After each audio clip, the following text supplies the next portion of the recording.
శక్తివంతమైన స్తుతి ఆరాధన,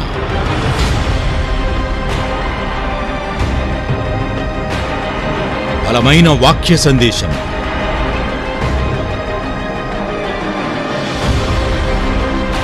స్వస్థతలు మరియు అద్భుతములు,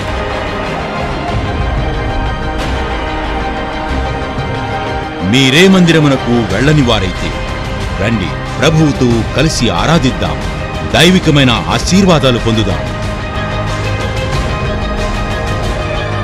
ప్రతి శనివారం ఉదయం 10 గంటల నుండి 1 గంట వరకు కృష్ణలంక ఫైర్ స్టేషన్ ఎదురు డౌన్లో పెద్దివారి వీధిలో గల బెతెస్దా మందిరంలో రోగుల కొరకు యేసు రక్తముతో అభిషేకించి స్వస్థత ప్రార్థనలు చేయబడును. ప్రేమతో ఆహ్వానించువారు పాస్టర్ కాటూరి మోజేస్ మరియు సంఘము, బెతెస్దా సంపూర్ణ సువార్త సహవాసం, విజయవాడ. వివరములకు 9966668877 అండ్ 8985669548. పరిశుద్ధ గ్రంథాలు ఉన్నవారు మీ గ్రంథాలు తెరిచి యెషయా గ్రంథం 9వ అధ్యాయము 6వ వచనాన్ని చదువుకుందాం. ఏలయనగా మనకు శిశువు పుట్టెను, మనకు కుమారుడు అనుగ్రహింపబడెను, ఆయన భుజము మీద రాజ్యభారముండును. ఆశ్చర్యకరుడు, ఆలోచనకర్త, బలవంతుడైన దేవుడు, నిత్యుడు అగు తండ్రి, సమాధానకర్తయగు అధిపతి అని అతనికి పేరు పెట్టబడును. దేవుడి పరిశుద్ధ వాక్యం మనందరి వెనుకల్లో దీవించి ఆశీర్వదించునుగాక. ఆమేన్. మనందరికి బాగా పరిచయమైన లేఖన భాగం. క్రిస్మస్ దినాల్లో ప్రతి దైవజనుడు టచ్ చేసే రెఫరెన్స్ ఈ రెఫరెన్స్. ఈరోజు ఈ రెఫరెన్స్లో ఉండి కొన్ని విశేషాలు మనం మాట్లాడుకుందాం. క్రీస్తు పుట్టక పూర్వం 700 సంవత్సరాల క్రితం జీవించిన ప్రవక్త ఈ ప్రవక్త అయిన యెషయా. మొత్తం 17 మంది ప్రవక్తల గ్రంథాలు ఉన్నాయి బైబిల్లో. ఈ 17 ప్రవక్తల గ్రంథాల్లో 5 ప్రవక్తల గ్రంథాలు పెద్ద ప్రవక్తల గ్రంథాలని, 12 ఏమో చిన్న ప్రవక్తల గ్రంథాలని పేరు. యెషయా, యిర్మీయా, విలాప వాక్యాలు, యెహెజ్కేలు, దానియేలు 5 పెద్ద ప్రవక్తల గ్రంథాలని, హోషియా, యోవేలు, ఆమోస్, ఓబద్యా, యోనా, మీకా, నహూం, హబక్కూకు, జెఫన్యా, హగ్గై, జకర్యా, మలాకి 12 చిన్న ప్రవక్తల గ్రంథాలని వీటికి పేరు. సరే, ఈ 17 ప్రవక్తల గ్రంథాల్లో కెల్లా టాప్ లిస్ట్లో ఉన్నది ఎవరంటే యెషయా. ఏంటండి ఈయన గ్రంథంలో అంత స్పెషాలిటీ అంటే, బైబిల్ గ్రంథం మొత్తంలో 66 పుస్తకాలు ఉంటే ఈయన రాసిన ఆ ఒక్క పుస్తకంలో 66 అధ్యాయాలు ఉన్నాయి. ఇంకా స్పెషాలిటీ చెప్తా. బైబిల్ గ్రంథం మొత్తం 66 పుస్తకాల్లో ఎంత సారాంశం ఇమిడి ఉందో ఈ ఒక్క పుస్తకం, ఈ యెషయా గ్రంథంలో అంత సారాంశం ఉంది. ఇంకో మాటలో చెప్పాలని కొంచెం ఎక్కువే ఉందని చెప్పాలి. ఆదికాండం 1వ అధ్యాయం వరకు మనకు తెలుసు. 1వ అధ్యాయం ముందు సృష్టి గురించి మనకు తెలియదు. సృష్టి రిపేర్ చేయబడిన సృష్టి ఆదికాండం 1వ అధ్యాయం. అయితే అంతకుముందు అసలైన సృష్టిని దేవుడు కలగజేశాడు. ఆ సృష్టిలో మానవుడు తప్ప మిగిలినవన్నీ ఉన్నాయి. ఆ సృష్టిలో ఆయన పిల్లలుగా దేవదూతలను దేవుడు సృష్టించుకొని వాటిని బట్టి, ఆ దేవదూతలను బట్టి ఆనందిస్తూ పరవశిస్తూ ఉండేవాడు. దేవునికే వ్యతిరేకంగా పార్టీ ఎప్పుడైతే లేవనెత్తాడో ఒక్క తన్ను అక్కడ నుండి తన్నేశాడు, కిందకి వచ్చి పడ్డాడు. ఆ తర్వాత ఈ చూస్తున్న ఆకాశం, చూస్తున్న భూమి, సృష్టి అంతా శిథిలం అయిపోయింది. శిథిలం అయిపోయిన సృష్టిని మళ్ళీ తిరిగి పునర్నిర్మించాడు. ఆ పునర్నిర్మాణం గురించి ఆదికాండం 1వ అధ్యాయంలో చూస్తాం. మరి యెషయా గ్రంథంలో ఎక్కడుందండి దాని గురించి అంటే 14వ అధ్యాయంలో మనం చూస్తే 12వ వచనం కానుండి మనం పరిశీలిస్తే అక్కడ అంతకుముందు సృష్టి ఉందని, ఆ సృష్టి అంతా పాడైపోయిందని, అప్పుడు తేజో నక్షత్రము, వేకువ చొక్క, ఇంగ్లీష్లో మార్నింగ్ స్టార్, లూసిఫర్ అని ముద్దు పేర్లు పెట్టుకొని దేవదూతలు అందరికన్నా ప్రముఖ స్థానం ఇచ్చిన వాడే ఎప్పుడైతే సైతాన్ అయ్యాడో వాడిని కిందకి తన్నేశాడు. ఆ సంగతే కిందకి మీరు చదువుకోండి.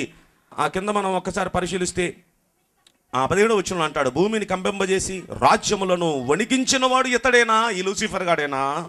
లోకమును అడవిగా చేసి దాని పట్టణంలో పాడు చేసిన వాడు ఇతడేనా? చూడండి, ఒక తన్నుదంతే మొత్తం పాడైపోయింది వాడు వచ్చి కింద పడేటప్పటికి. ఇంకో మాటలు చెప్పాలంటే యేసుక్రీస్తు జననాన్ని గురించి, యేసుక్రీస్తు జీవితాన్ని గురించి, యేసుక్రీస్తు శిలువ శ్రమలను గురించి, యేసుక్రీస్తు ప్రభు మరణాన్ని గురించి, యేసుక్రీస్తు ప్రభు పునరుత్థానాన్ని గురించి, ఆయన మరలా తన ప్రజలతో కలిసి మాట్లాడిన దాని గురించి, ఆయన పరలోకానికి వెళ్ళిన దాని గురించి, త్వరలో తిరిగి రాబోతున్న దాని గురించి వెయ్యేళ్ల పరిపాలన గురించి ప్రకటన గ్రంథంలో కొంచెం టచ్ చేశాడు ఎలా ఉంటుందో అని. కానీ దాని గురించి బాగా వివరణ కూడా ఇచ్చేశాడండి ఇందులో. అసలు ఎలా ఉంటుంది ఆ 1000 ఏళ్ల పరిపాలన భూమి మీద పరిస్థితి అని ఒకసారి మీరు ఆలోచిస్తే, ఆదికాండానికి ముందు కూడా కొంచెం దీంట్లో టచ్ చేశాడు, ప్రకటన గ్రంథానికి తర్వాత కూడా కొంచెం టచ్ చేశాడు దీంట్లో. అంటే చెప్పండి ఇది ఎంత ప్రాముఖ్యమైన పుస్తకమో. చప్పట్లు కొట్టోసారి హ్యాట్స్ ఆఫ్ చెప్దాం యెషయా ప్రవక్తకు. హల్లెలూయా. 9వ అధ్యాయము 6వ వచనం యెషయా గ్రంథంలో మనం చూస్తే, ఏలయనగా మనకు శిశువు పుట్టెను, మనకు కుమారుడు అనుగ్రహించబడెను. సబ్జెక్ట్లోకి వెళ్ళిపోతాను డైరెక్ట్. మనకు శిశువు పుట్టడం ఏంటి, మనకు కుమారుడు అనుగ్రహించబడటం ఏంటి? ఎప్పుడన్నా ఆలోచించారా? పిల్లలు లేని వాళ్ళు ఎవరైనా ఉన్నారు ఇక్కడ? ఉన్నారు. బాధపడద్దు. పిల్లల వల్ల ఏంటి ఒరిగేది? కన్నోళ్ళని అడగండి ఏం ఒరిగిందో వాళ్ళకి, మీకేం ఒరగలేదు. ఈ పిల్లోడు వల్ల ఒలిగిద్దండి. మనకు ఒక శిశువు పుట్టాడు, ఈయన వల్ల గ్యారంటీ ఒరిగిద్ది అందరికి. హల్లెలూయా. మనకి నిజంగా వరగేసే పిల్లోడు పుట్టాడు, ఒక శిశువు పుట్టాడు, మన కోసం పుట్టాడు, మనల్ని బ్రతికించడానికి పుట్టాడు ఆయన. హల్లెలూయా. మనకు ఒక కుమారుడు అనుగ్రహించబడ్డాడు. చూశారు మనలో కొంతమంది, మొదటి ప్రసూతి ఆడపిల్ల, రెండవది ఆడపిల్లే, మూడో ప్రసూతి ఆడపిల్లే, ఆడపిల్ల. జనమంత అంటున్నారు ఆడపిల్లల తండ్రి, ఆడపిల్లల తల్లి అని. అయ్యో నాకు ఇక మగపిల్లలు పుట్టరాని దిగాలుగా ఉంటున్నారా? ఇదిగో ఒక కుమారుడు మీకోసం అనుగ్రహించబడ్డాడు. ఆ కుమారులేం వరగారు కానీ ఈ కుమారుడు నిజంగా వరగేస్తాడు మీకు. హల్లెలూయా. అంటే కొడుకు పుడితేనేమో బల్బు వెలిగిద్దా, కూతురు పుడితేనేమో బల్బు ఆరిపోద్దా? ఏంటి కూతురు చేసిన పాపం ఏంటి, కొడుకు చేసిన పుణ్యం ఏంటమ్మా?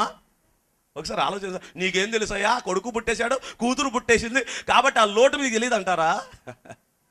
నేను అంటాను, కొడుకు వల్ల వరగేసేది లేదు, కూతురు వల్ల వరగేయింది ఏది. కానీ ఈ కొడుకున్నాడే నిజంగా ఏమేం చేయాలో అన్నీ చేస్తాడండి. కొడుకు స్థానంలో ఉండి ఏం మీరు ఎక్స్పెక్ట్ చేస్తున్నారో మీ ఎక్స్పెక్టేషన్స్కి మించిపోయే చేస్తూ ఉంటాడు ఆయన, అందుకు ఆయన కుమారుడిగా మనకు అనుగ్రహించబడ్డాడండి. హల్లెలూయా. కుమారుడు మనకు అనుగ్రహించబడ్డాడు. కుమారుడు అనే మాటను గురించి ఇంకా మనం పరిశీలిస్తే, అసలు చాలామంది కొడుకు పుట్టంగానే ఒక విధమైన పాజిటివ్ ఫీలింగు, కూతురు పెట్టగానే నెగిటివ్ ఫీలింగు. ఏంటంటే డైరెక్ట్గా చెప్పేయమంటే, కొడుకేమో తెచ్చేవాడు, కూతురేమో వీళ్ళు తెచ్చేది ఏంటి, వాళ్ళు తీసుకెళ్ళిపోయేది ఏంటి? మనలో మాట అసలు ఏముండదు అక్కడ. ఇంకో మాట, కొంచెం లోతుగా ఆలోచించే వాళ్ళు ఎవరిని ఉంటే కాస్త ఏంటండి కొడుకు పుట్టంలో ఏంటండి లాభం అంటే, వాళ్ళు అనే మాట ఏం చెప్పనా, మాకు తలగొరువు పెడతాడండి, తలగొరువు పెట్టడానికి మాకంటూ ఒక కుమారుడు. తలగొరువు పెట్టకపోతే ఏమైద్దంట, చచ్చిన తర్వాత తలగొరువు పెట్టే కొడుకు లేకపోతే నరకానికి వెళ్ళిపోతారంట. నిజాలు మాట్లాడాలి. ఈ కొడుకు తలగొరువు పెట్టకపోతే నరకానికి వెళ్ళిపోతారా? ఈ కొడుకు తలగొరువు పెడితే పరలోకం వెళ్ళిపోతాడా? నిజాల్లోకి వెళితే అసలు మన బ్రతుకులో మనం చచ్చే టయానికి మన స్థితి ఎలాగుందో, మన భక్తి ఎలాగుందో చూసి దాన్ని బట్టే పరలోకమా నరకమా డిసైడ్ అయిపోద్దండి. కొడుకులు తలగొరువు పెట్టినా పెట్టకపోయినా పరలోకం నరకం అనేది డిసైడ్ అయ్యేది ఏది? సరే ఇంకొంచెం వాస్తవం చెప్తా. నిజంగా పరలోకం చేర్చేవాడు ఎవరైనా ఉన్నారంటే మనల్ని పరలోకం చేర్చడానికే మనకు కుమారుడుగా అనుగ్రహించబడ్డాడు ఆయన. మనకి కుమారుడుగా అనుగ్రహించబడటానికి గల కారణం ఎందుకంటే మనల్ని ఆ నిత్య నరకం తప్పించి నిత్య రాజ్యానికి చేర్చడానికి అనుగ్రహించబడ్డాడు ఆయన. హల్లెలూయా. ఆ మాట మీరు చదువుతారా? ఒక్కసారి చూడండి. యోహాను రాసిన మొదటి పత్రిక 5వ అధ్యాయము 11, 12 వచనాలు. దేవుడు మనకు నిత్య జీవము దయచేసెను, ఆ జీవము ఆయన కుమారుని అందు ఉన్నది. దేవుని కుమారుని అంగీకరించువాడు జీవము గలవాడు, దేవుని కుమారుని అంగీకరింపని వాడు దేవుడు మనకు ఏమిచ్చాడండి? నిత్య జీవము దయచేశాడు. దేవుడు మనకి ఏం దయచేశాడు? నిత్య జీవము దయచేశాడు. ఇప్పుడు ఆ నిత్య జీవం ఎవరిలో ఉంది? ఆ నిత్య జీవము ఆయన కుమారుని యందు ఉంది. ఎవరిలో ఉందంట ఆ నిత్య జీవం? కుమారుని యందు ఉంది ఆ నిత్య జీవం. ఆ దేవుని కుమారుని అంగీకరింపని వాడు ఏం పొందలేదంట? జీవము గలవ. దేవుని కుమారుని అంగీకరించువాడు జీవము గలవాడు, ఆ దేవుని కుమారుని అంగీకరింపలేనివాడు జీవము లేనివాడు. అంటే ఈరోజు యేసుక్రీస్తును ఎవరు అంగీకరిస్తారో వారికి ఏముంది? నిత్య జీవం ఉంది. కుమారుని అంగీకరించని వాడికి ఏం లేదు. అంటే ఇప్పుడు నిత్య జీవం ఎవరిలో పెట్టాడు దేవుడు?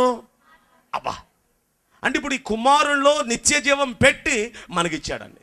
ఇక్కడ మనం పరిశీలిస్తే ఆ కుమారుని గురించి మాట్లాడుతూ అంటాడు 2వ కీర్తన 12వ వచనం ఒక్కసారి మనం చూస్తే, కుమారుని ముద్దు పెట్టుకొనుడి అని రాయబడి ఉంది. ఏమండి, కుమారుని ఏం చేయాలంట? అలా ఇవ్వగానే స్వీకరించేసి అని ముద్దు పెట్టుకోవాలి కుమారుని. ఏమన్నా పుట్టగానే కుమారుని ఏం చేస్తారు? ఈ కుమారుని ముద్దు పెట్టుకుంటే మనం మొయ్యాలి, చిన్నప్పటి నుండి మనం మొయ్యాలి, అన్నీ మనం చెయ్యాలి. కానీ ఆ కుమారుని మనం ముద్దు పెట్టుకుంటే మనల్ని మోస్తాడు ఆయన. మనల్ని మోయటమే కాదు, మన బరువులన్నీ మోస్తాడు, మన బాధ్యతలన్నీ మోస్తాడు, మన సమస్యలన్నీ ఆయన మోస్తాడు, మనకు విశ్రాంతిని ఇస్తాడు. ఇక్కడ ఆ పని చేసి రేపొద్దున్న ఈ కుమారుని అలా ముద్దు పెట్టుకోవడం ద్వారా మనకేమిస్తాడు? నిత్య జీవాన్ని ఇస్తాడు. హల్లెలూయా. అంటే కుమారుల్లో ఏముందండి? కనుక ఇప్పుడు మనకి ఇవ్వబడిన ఆ కుమారుని ద్వారా మనకేం దొరుకుతుంది? నిత్య జీవం. ఇప్పుడు కుమారుని వల్ల మనకి ఇంకేం దొరుకుతుంది? ఏం దొరుకుతుంది? ఒక్కసారి మనం పరిశీలిస్తే రోమాపత్రిక 8వ అధ్యాయము 32వ వచనంలో మనం చూస్తే అక్కడ ఏముందో మొత్తం చెప్తాడు. ఇప్పుడు సొంత కుమారుణ్ణి అనుగ్రహించుటకు వెనక తీయక మనందరి కొరకు ఆయనను అప్పగించిన వాడు ఆయనతో పాటు సమస్తమును మనకెందుకు అనుగ్రహించాడు? అబ్బా, కుమారుణ్ణే ఇచ్చేశాడు. కుమారుణ్ణే ఇచ్చేసిన దేవుడు మనం అడగాలే కానీ ఏది కావాలంటే అది సమస్తం. మీకు ఆరోగ్యం కావాలా?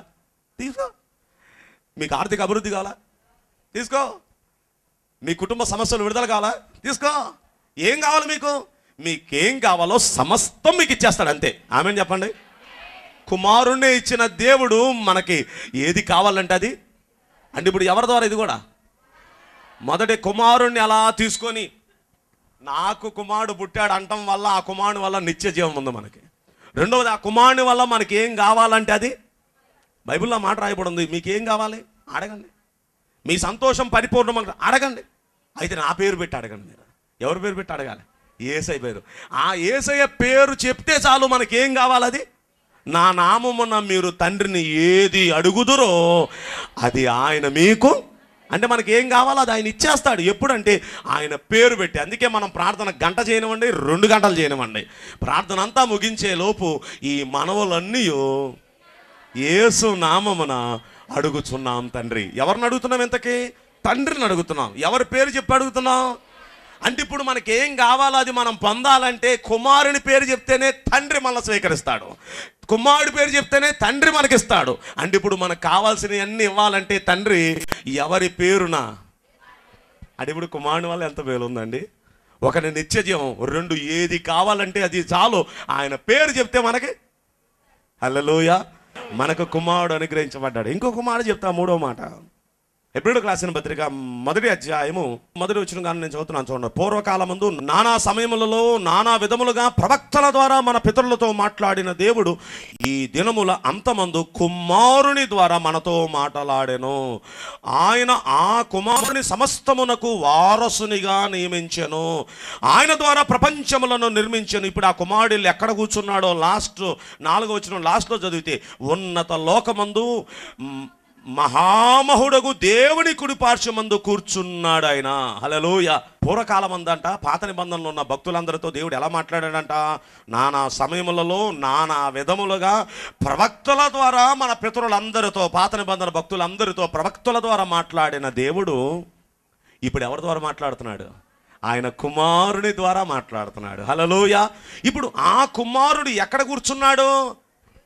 మన తరపున తండ్రి కుడి పార్శ్వాన కూర్చొని, అయ్యా మోసెస్ అయ్యా నా కోసం చెప్తున్నాడు. అక్కడ విజయ అయ్యా ఆమె కోసం చెప్తున్నాడు. ఆయన శాంతి అయ్యా నా కూతురు కోసం చెప్తున్నాడు. నిక్కి అయ్యా నా కొడుకు కోసం చెప్తున్నాడు. రూపా అయ్యా నా కోడల కోసం కూడా చెప్తున్నాడు. బ్లెస్సీ అయ్యా నా మనవరాల కోసం కూడా చెప్తున్నాడు. మరి మనవడికి ఇంకా పేరు పెట్టలేదు కాబట్టి వచ్చే వారం వాడి పేరు చెప్తాను మీకు. అయ్యా మనవడయ్యా మా ఫ్యామిలీ కోసం చెప్పుకోలేం. ఇప్పుడు మా ఫ్యామిలీ కోసమే చెప్తాడా? ఈ భూలోకంలో ఆయన పేరట ప్రార్థించే వాళ్ళందరి పేరు తండ్రి కుడి పక్కనే కూర్చొని మన అందరి పేర్లు ఆ తండ్రికి చెప్తూ, మన అందరి అవస్థతలు చెప్తూ మన గురించి రికమెండ్ చేస్తున్నాడండి ఎప్పటికప్పుడు. ఇక్కడ నుండి మనం అప్లికేషన్ చేస్తున్నాం, అక్కడ నుండి ఆయన సప్లికేషన్ చేస్తున్నాడు. అప్లికేషన్ ఏంటి, సప్లికేషన్ ఏంటి? అప్లికేషన్ అంటే మనం ఇక్కడ నుండి ప్రార్థిస్తున్నాం, అప్లై చేస్తున్నాం క్యాండిడేట్లు మనం.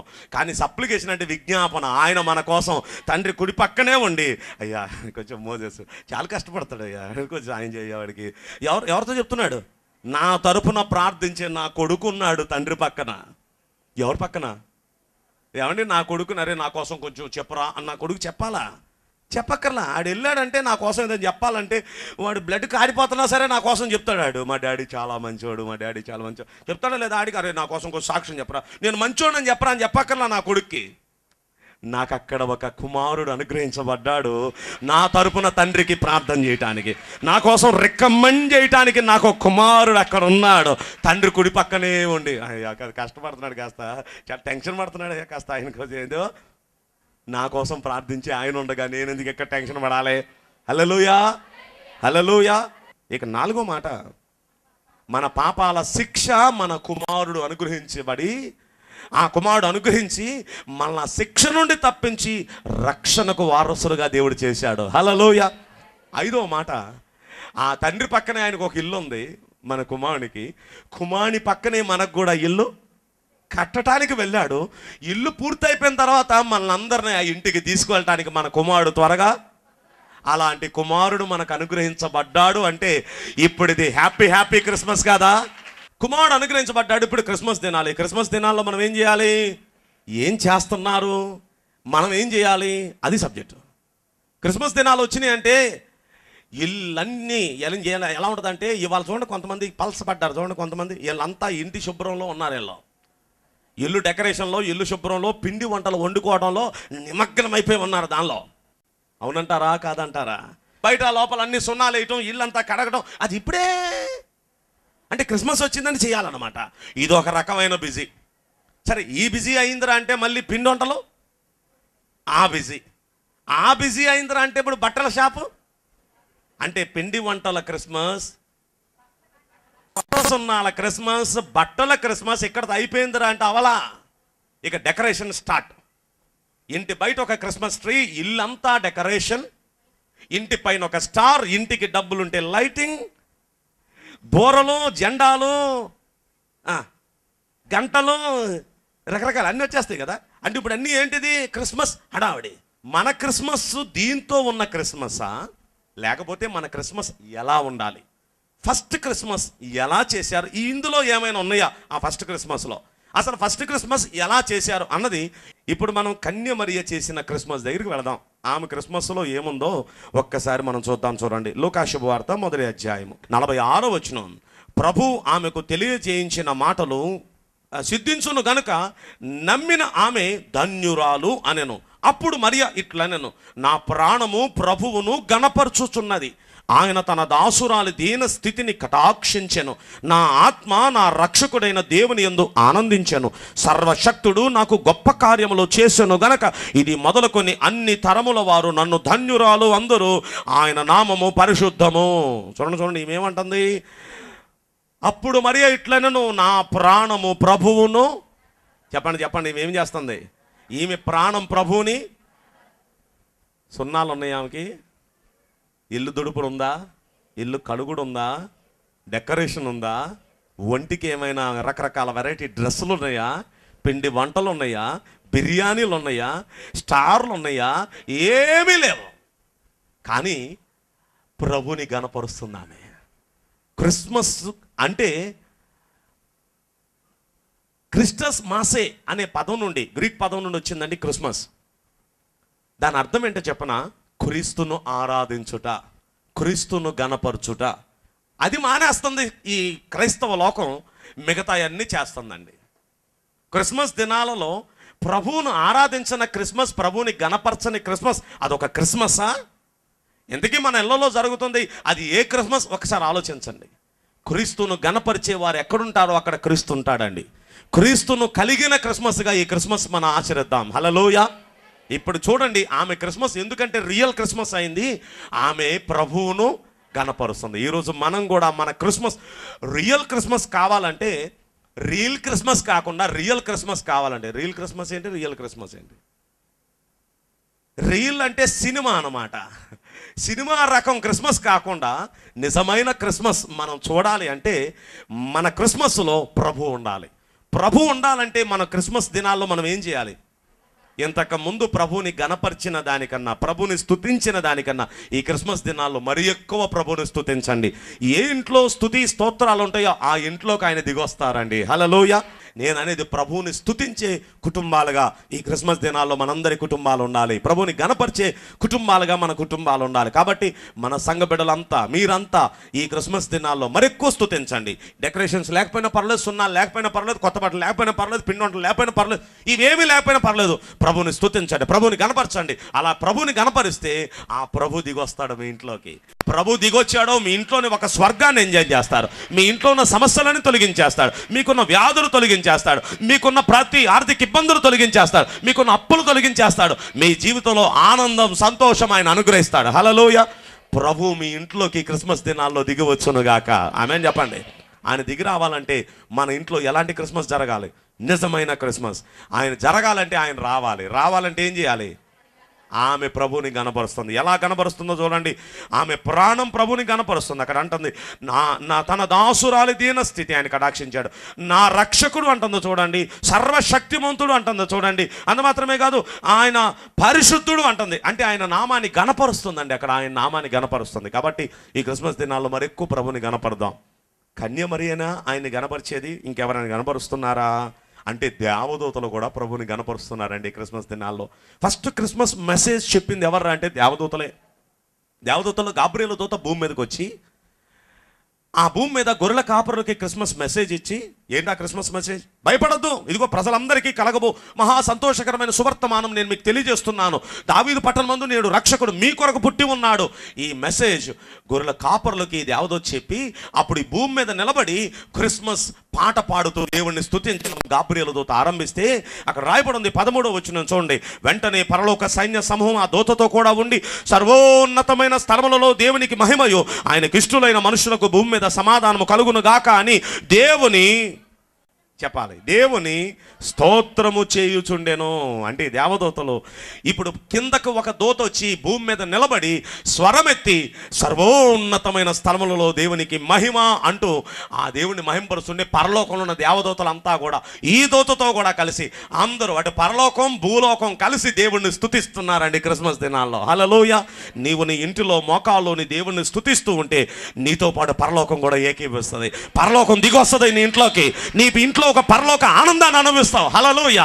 అంటే పరలోకం ఇంట్లోకి దిగి రావాలంటే, పరలోక అనుభూతిని నీ ఇంట్లో నువ్వు అనుభవించాలంటే, మన ఇంట్లో నేను ఇందాక చెప్పిన వేస్ట్ అంతా లేకపోయినా పర్లేదు, నా దృష్టిలో అదంతా వేస్టే. నా దృష్టిలో విలువైంది ఏంట్రా అంటే ప్రభువుని స్తుతించడం. అదే ఈవెన్ నా దృష్టిలో కాదు, నా యేసయ్య దృష్టిలో ఏ ఇంట్లోకి ఆయన వస్తాడంటే, ఏ ఇంట్లో స్తుతించే వారు ఉన్నారో, ఏ ఇంట్లో ఆయన నామాన్ని ఘనపరచబడుతుందో, ఏ ఇంట్లో ఆయన్ని స్తుతించే ప్రజలు ఉన్నారో అక్కడికి ఆయన దిగొస్తాడు. అక్కడికి పరలోకం కూడా దిగొస్తుంది.